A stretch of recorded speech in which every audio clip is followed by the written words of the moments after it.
Age limit को लेकर अगर आपको भी कंफ्यूजन है तो यूजीसी नेट एग्जामिनेशन के अंदर किस एज तक आप जेआरएफ अप्लाई कर सकते हो ये मैं आपको क्लियर कर देती हूँ। 30 है, 33 है, 35 है, 38 है, कब तक अप्लाई कर सकते हो, कौन कौन अप्लाई कर सकता है, चलिए आइए आपको बताती हूँ। 2 मिनट के अंदर सारा कंफ्यूजन क्लियर कर दूंगी।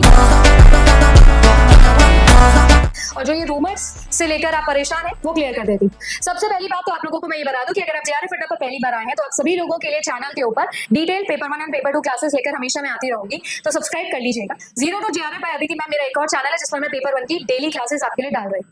संडे को मैराथन भी लेकर आ रहा हूँ तो देख सकते हो। अब देखो मैं आप लोगों को बता देती हूँ एज रिलैक्सेशन कब कब मिलता है, क्या क्या होता है। पहली बात तो अगर आप नेट से एग्जामिनेशन देना चाहते हो नेट के लिए तो कोई एज लिमिट नहीं है, आप कितनी भी एज तक जो है वो फॉर्म को फिल कर सकते हो। अब आती है बात एज की जो लिमिटेशन है वो आती है जेआरएफ के टाइम पर, और जेआरएफ के टाइम पर भी मैं आपको बता देती हूँ एक तो अनरिजर्व कैटेगरी है और एक आपकी रिजर्व कैटेगरी। अनरिजर्व कैटेगरी में भी मेल्स के लिए अलग रूल है, फीमेल्स के लिए अलग रूल है, रिजर्व कैटेगरी में सभी के लिए सेम रूल है। इसके अलावा भी ये एक और चेंज है जो कि आप लोगों का एलएलएम वाले स्टूडेंट्स के लिए होता है, लॉ वाले बच्चों के लिए थोड़ा सा और चेंज क्लियर कर देती हूँ। आपके सामने मैंने लिखा भी हुआ है, मैं तब समझा भी देती हूँ।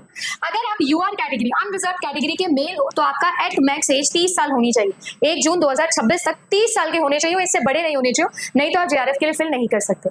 अगर अनरिजर्व कैटेगरी यानी जनरल की फीमेल हो तो आप सभी लोगों के पास में जो है वो 5 साल का रिलैक्सेशन है और आप 33 साल तक जेआरएफ के लिए फॉर्म फिल कर सकते हो।